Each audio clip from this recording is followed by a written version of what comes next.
कामा हिजू ऐसे दुलड़ काका यामा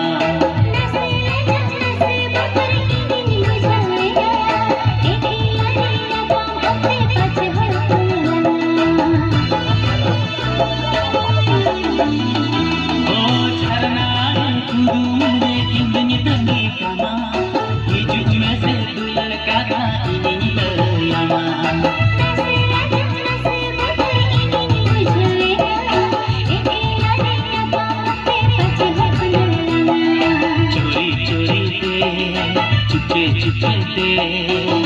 मन खुशिला दुलड़नी चल बेड़ा रे हाँ मन खुशिला दुलड़नी चल बेड़ा रे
चिकनी आकोटिया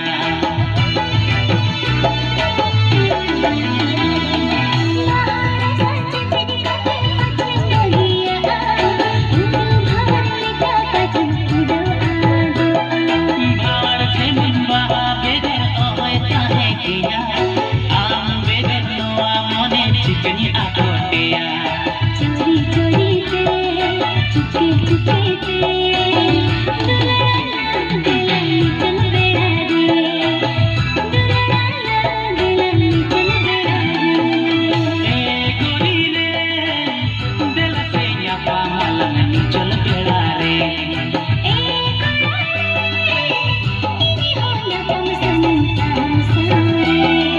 चोरी चोरी चुपके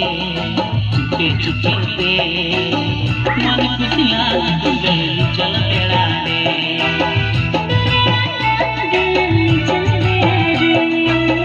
मन खुशिला दुलड़नी चल बेड़ा रे